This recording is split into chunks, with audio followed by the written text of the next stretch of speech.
Hello YouTube, aujourd'hui on se retrouve pour une vidéo un petit peu spéciale où je sors de ma zone de confort et où je vous raconte les témoignages paranormaux de mes abonnés. En effet, il y a quelques temps, je vous ai demandé de m'envoyer vos témoignages paranormaux par mail ou par contact et vous avez été quelques-uns à m'envoyer des témoignages très intéressants. Donc je vais vous lancer tout de suite dans le sujet avec une vidéo qui a été réalisée par Henri. Je vous la mets juste là, vous allez rentrer dans une immersion totale dès maintenant. Bonjour à tous et à toutes. Dans cette vidéo, je vais vous parler de deux de mes expériences paranormales les plus intrigantes que j'ai pu vivre. La première se passe dans ma chambre, ici même. Un soir, où j'étais sur mon ordinateur, je ressens une présence étrange. Je lève alors les yeux et j'aperçois sur mon mur une ombre. J'aurais pu vraiment distinguer la silhouette d'une femme. Celle-ci s'est déplacée comme ceci sur mon mur, puis a disparu. Quelque temps après, ma deuxième expérience paranormale. Elle se passe juste à côté, dans la chambre d'amis. Alors que les fenêtres sont fermées, aucun courant d'air, la porte se met à claquer.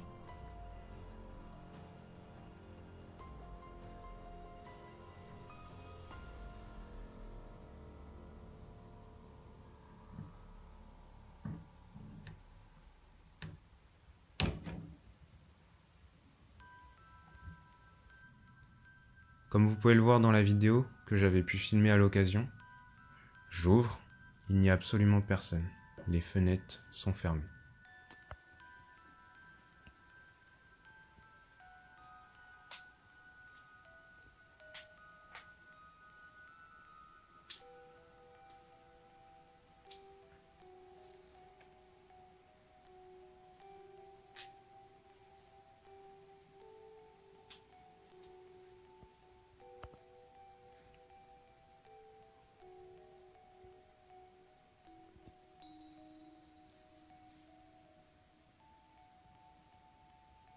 Ces deux expériences m'ont vraiment intrigué, et depuis, je n'ai plus de phénomène dans ma maison. Alors, que pensez-vous de l'histoire d'Henri? N'hésitez pas à me dire en commentaire si vous avez déjà vécu des phénomènes paranormaux comme ceci ou si vous avez tout simplement des théories sur son histoire. Alors ensuite, c'est Damien qui m'a envoyé son témoignage. Je vais essayer de vous conter les faits un petit peu comme il me l'a fait. Alors, j'ai mon PC juste là pour essayer de me remémorer les histoires. Je les ai pas toutes appris par cœur parce que vous avez des témoignages fascinants mais qui souvent sont un peu longs. Alors, à l'époque, Damien il a une dizaine d'années. Il vit en garde alternée avec sa mère. Et quand les faits se produisent, il est tout seul chez lui alors qu'il fait nuit en plein mois d'octobre et que les nuits rallongent déjà. Il attend que sa mère rentre du travail. Il nous explique, pour vous situer un petit peu les lieux, qu'il est devant sa télé dans son salon. À gauche, il y a une fenêtre qui donne sur une cour et qui ensuite derrière redonne sur une entreprise de BTP. Dans cette cour, il y a un grand mur. Alors qu'il est assis sur le canapé, il entrevoit une lueur à travers la fenêtre à gauche comme ceci. Il se lève et va voir. Et tout d'un coup, il est surpris par une silhouette qui semble flotter au-dessus du sol contre le mur que je vous ai décrit. Il se dit tout de suite que c'est quelqu'un du BTP, mais à cette heure-ci, malheureusement, l'entreprise est fermée et ça ne peut être absolument personne. Il refixe la silhouette et c'est une silhouette féminine. Effrayé, comme il est très jeune et que les phénomènes paranormaux ne laissent pas indifférent, il appelle tout de suite sa mère qui rentre du travail au plus vite. Il explique un peu les faits à sa mère et tout de suite elle fait le lien avec le décès de sa tante qui est survenu quelques temps avant. La silhouette semble ressembler étrangement à sa tante qui serait peut-être venue leur rendre visite. Ensuite, Damien nous raconte une histoire qui survient en plein hiver mais à la même période. Il est témoin de phénomènes atypiques. C'est un week-end chez sa mère. Il est tard, il neige dehors et Damien est au chaud dans sa chambre qui donne toujours sur la cour que je vous ai décrite. Sa mère, elle, est dans sa chambre à l'opposé de la chambre de Damien qui, elle, donne sur un jardin derrière. Damien entend des pas dans la neige comme si quelqu'un ou quelque chose marchait tout droit vers la porte d'entrée. Il longe sa fenêtre. Tout d'un coup, ils entendent toquer à la porte. Ils sont effrayés, mais sa mère décide quand même d'aller voir ce qui se passe. Au début, elle hésite à ouvrir. En effet, une femme seule avec un enfant, sans moyen de défense, elle hésite à ouvrir à quelqu'un qui pourrait leur faire du mal. Mais finalement, elle prend son courage à deux mains et ouvre. Il n'y a personne. Elle demande « Y a-t-il quelqu'un ?» Personne ne répond. Mais il n'y a en plus aucune trace de pas par terre, ni d'animaux, ni de personne. Ça ne peut pas être une farce, mais peut-être encore un phénomène paranormal.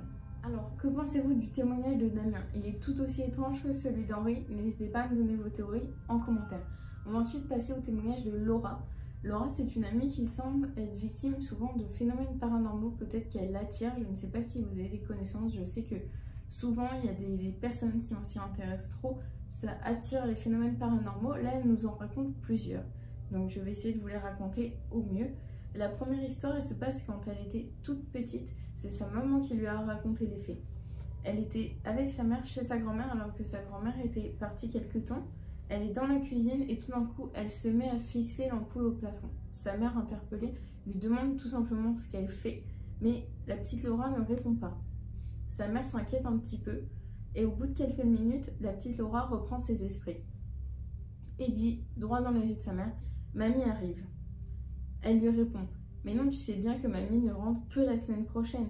Et là, quelques secondes après, ils entendent les clés tourner dans la serrure et la grand-mère débarque. En effet, Laura a été victime d'une sorte de prémonition et a senti que sa grand-mère arrivait. Il n'y a pas vraiment d'explication à ces phénomènes. Ensuite, les premières choses étranges qu'elle témoigne après ce phénomène remontent à quand elle avait à peu près 10 ans. Elle habitait dans un appartement avec sa maman et elle avait un ami imaginaire. Comme beaucoup d'enfants, j'essaierai de vous faire peut-être une vidéo sur ce qu'on appelle l'ami imaginaire si ça vous tente. Et cet ami imaginaire semblait vivre dans un placard. C'était le placard du ballon d'eau chaude. Il faisait toujours très très chaud et elle dit comme une chaleur étouffante. Avec le temps, elle a fini par oublier cette fameuse Sarah, comme beaucoup d'enfants oublient leur ami imaginaire.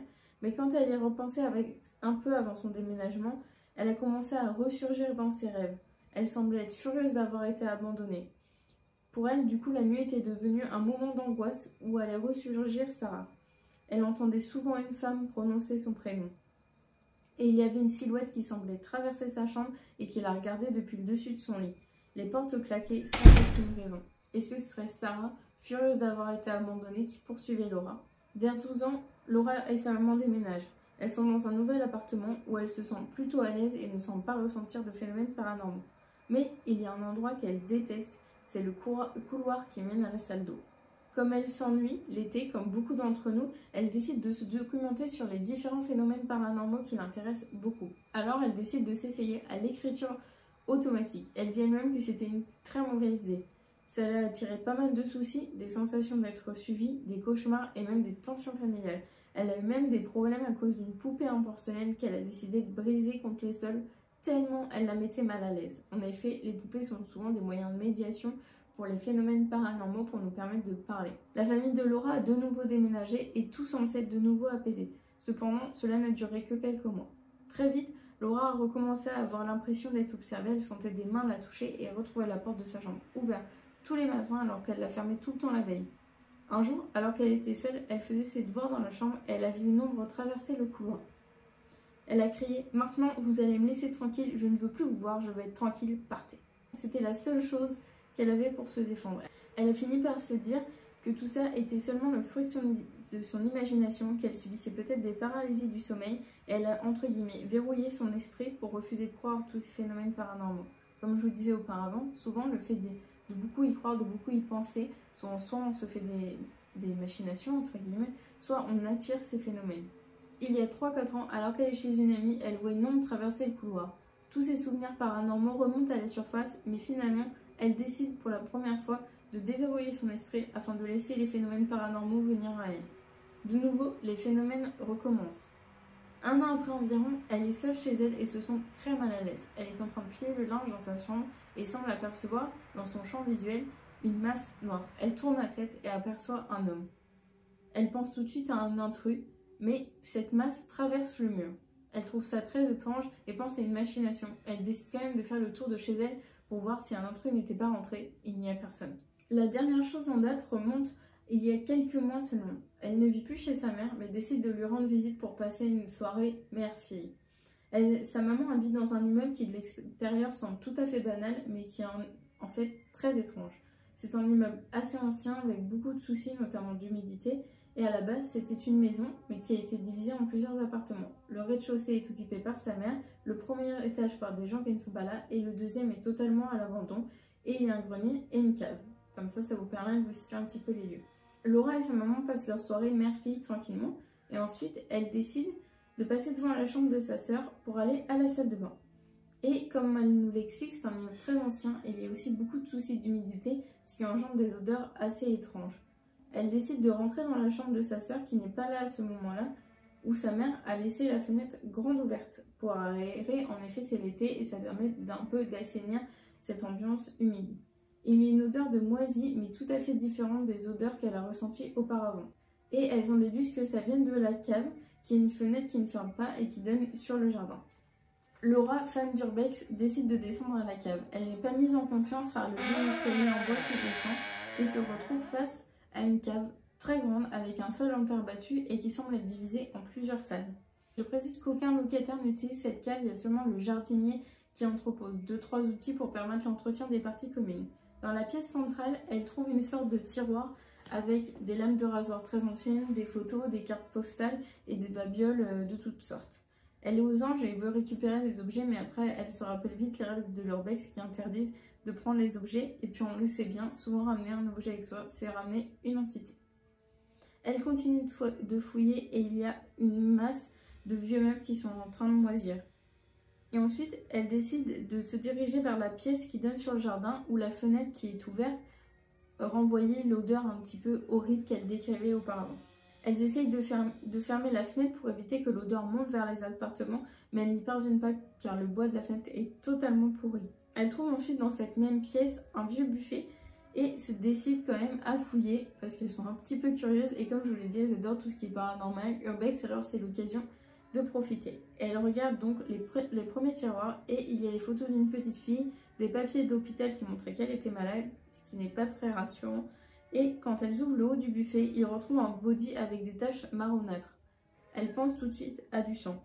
Elle n'a jamais ressenti un sentiment de peur aussi intense. Elle dit qu'elle a la respiration coupée et qu'elle trouve ça vraiment étrange.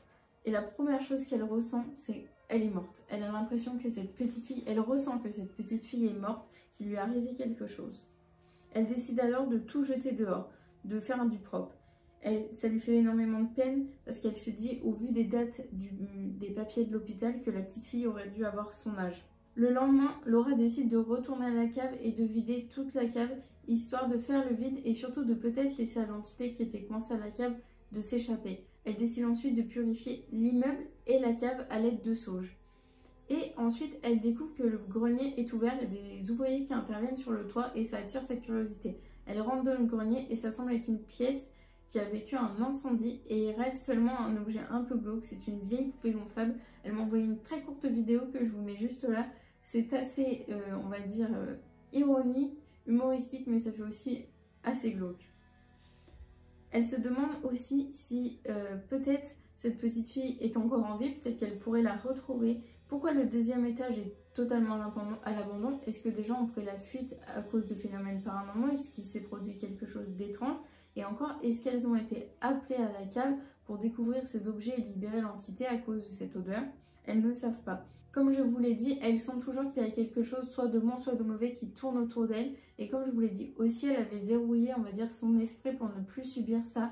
Et elle pense, tout comme moi, que si on ne pense pas, si on ne s'intéresse pas trop à ces phénomènes, ils finissent par nous laisser tranquilles. Le témoignage qui arrive juste ici est un témoignage qui m'a été fait parvenir par une amie. C'est une amie, elle, qui est une jumelle, ce sont de vraies jumelles. Elles vivent à des centaines de kilomètres et il se passe des phénomènes plutôt atypiques, dits de télépathie. Cette histoire m'a beaucoup fait penser aux jumelles silencieuses. Je vous mets une vidéo de Victoria Charlton qui vous raconte les faits juste ici. Ça vous permet un petit peu de prendre connaissance de ce phénomène télépathique qui arrive très souvent entre jumelles. Comme je vous l'ai dit, ce sont des jumelles qui vivent à une centaine de kilomètres et souvent une des jumelles est victime du ressentiment des émotions de sa sœur. Souvent, elle ressent les émotions de façon très très forte de sa sœur sans vraiment savoir pourquoi et est souvent victime aussi de ressentir une émotion qui ne lui appartient pas. Par exemple, elle est joyeuse et tout d'un coup sa sœur est remplie de tristesse. Elle va elle aussi ressentir la tristesse, ce qui lui met extrêmement mal à l'aise. Voilà, c'est une histoire très courte, mais c'est un phénomène que je comptais vous parler quand même. N'hésitez pas à me dire en commentaire votre avis et vos théories sur les différents témoignages Et surtout, n'hésitez pas à me dire aussi en commentaire si vous avez vous aussi vécu des histoires paranormales.